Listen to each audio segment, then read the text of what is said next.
नमस्कार। मैं हूं रविश कुमार। मैं न किसी गोदी मीडिया का हिस्सा हूं, न किसी आईटी सेल का कर्मचारी। मैं पत्रकार हूं, वो जो सत्ता से सवाल करता है, वो नहीं जो सत्ता के आगे घुटनों के बल बैठता है। आज मैं आपको एक ऐसे सच से रूबरू कराने जा रहा हूं जिसे इस देश की चमकती हुई मीडिया ने वर्षों से दबाए रखा, जिस पर बहस होनी चाहिए थी, जो प्राइम टाइम पर होना चाहिए था, जो अखबारों की हेडलाइन बननी चाहिए थी, वो खबर कहीं खो गई है।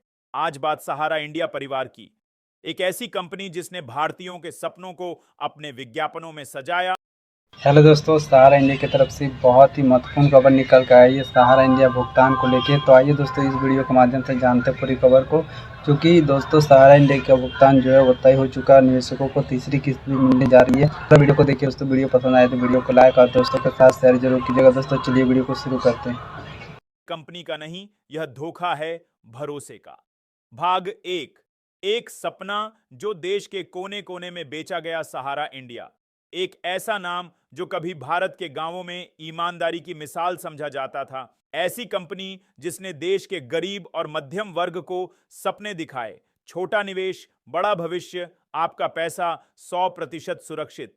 सरकार का संरक्षण हमारे साथ है। लोगों ने अपनी बेटियों की शादी का पैसा इसमें डाला, किसानों ने अपने खेत बेचकर इसमें निवेश किया, मजदूरों ने अपनी मेहनत की कमाई को इन एजेंटों की बातों पर विश्वास कर जमा किया।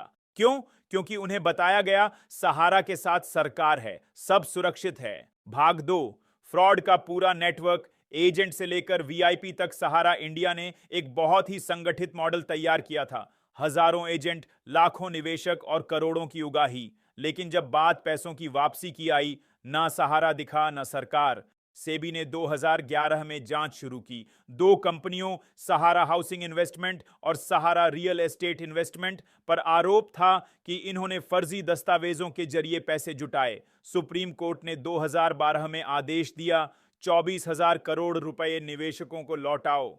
लेकिन आज 2025 चल रहा है और करोड़ों लोगों को एक पैसा भी नहीं मिला। भाग सरकार की चुप्पी और मोदी जी का मौन। जब कोई प्रधानमंत्री खुद को देश का चौकीदार कहे तो देश उम्मीद करता है कि वह उसकी पूंजी की रक्षा करेगा। लेकिन नरेंद्र मोदी की चुप्पी इस घोटाले पर बेहद रहस्यमय रही है। 2016 में सहारा बिरला डायरी लीक होती है। उसमें कई नेताओं के नाम हैं, जिनमें नरेंद्र मोदी का भी। आरोप लगता है कि करोड़ों की रिश्वत दी गई। सुप्रीम कोर्ट में याचिका लगती है, जांच हो। क्या हुआ? कुछ नहीं। कोर्ट ने पर्याप्त सबूत नहीं कहकर केस बंद कर दिया। सरकार ने कभी इस पर कोई बयान नहीं दिया। यह लोकतंत्र के लिए शर्म की बात है। भाग चार, जब सवाल विपक्ष पर हों तो ईडी चलती है, लेकिन सहारा पर क्यों नहीं? 2014 से लेकर 2024 तक मोदी सरकार ने ईडी, सीबीआई, इनकम टैक्स, सभी हथियारों का खूब इस्तेमाल किया। विपक्षी नेताओं पर छापे पड़े, पत्रकारों को जेल भेजा गया, एक्टिविस्टों की आवाज दबा दी गई। तो फिर सहारा पर ये हथियार क्यों नहीं चले? क्या इसलिए कि सहारा ने सभी दलों को मैनेज किया था, या इसलिए कि सत्ता के शीर्ष पर भी इस खेल में कहीं ना कहीं शामिल थे? भाग पांच, मीडिया की मिली भगत, घोटाले को हाशिए पर डाला गया। आपने देखा होगा, टीवी पर जोरदार बहस होती है। किसने भारत माता की जय नहीं बोला? किसने तिरंगा गलत पकड़ा? कौन देशद्रोही है, कौन राष्ट्रभक्त? लेकिन किसी चैनल पर आज तक यह सवाल नहीं पूछा गया कि सहारा इंडिया के निवेशकों का पैसा कहां है। क्यों? क्योंकि सहारा ने मीडिया चैनलों में भी पैसा लगाया। मीडिया खरीदा गया, खबरें मैनेज की गईं और असली मुद्दों को किसी डिब्बे में बंद कर दिया गया। भाग 6, लोकतंत्र की सबसे बड़ी परीक्षा, जनता के साथ धोखा। हम कहते हैं कि भारत दुनिया का सबसे बड़ा लोकतंत्र है, तो क्या इस लोकतंत्र में एक आम आदमी की पूंजी की कोई कीमत नहीं? क्या लोकतंत्र केवल चुनाव जीतने तक सीमित है? जब सहारा के निवेशक आज भी कोर्ट के चक्कर काट रहे हैं, जब एक विधवा मां अपने बेटे की शादी रोक देती है, जब एक किसान फांसी लगा लेता है क्योंकि उसकी सारी जमा पूंजी डूब गई, तब लोकतंत्र की आत्मा रोती है। भाग 7, नरेंद्र मोदी चौकीदार या मूक दर्शक।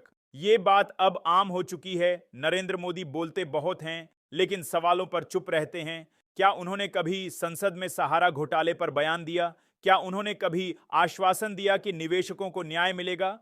क्या उन्होंने सुब्रत रॉय को वीआईपी ट्रीटमेंट मिलने पर कुछ कहा? उत्तर है नहीं। और यही चुप्पी इस पूरे मामले को संदिग्ध बनाती है।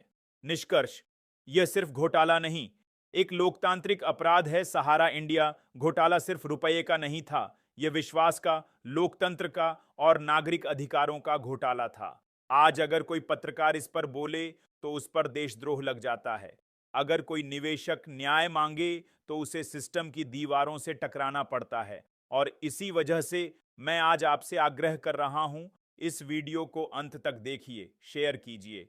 अगर आप मानते हैं कि पत्रकारिता लोकतंत्र की रीढ़ है तो यह वीडियो देखना और दूसरों को दिखाना आपकी जिम्मेदारी है। मैं फिर कहता हूं, मैं गोदी मीडिया नहीं हूं, मैं सत्ता से डरने नहीं आया, सवाल पूछने आया हूं। क्या सहारा इंडिया के लाखों निवेशकों को कभी इंसाफ मिलेगा, या फिर इस देश का लोकतंत्र एक वीआईपी घोटालेबाज के आगे भी बिक जाएगा?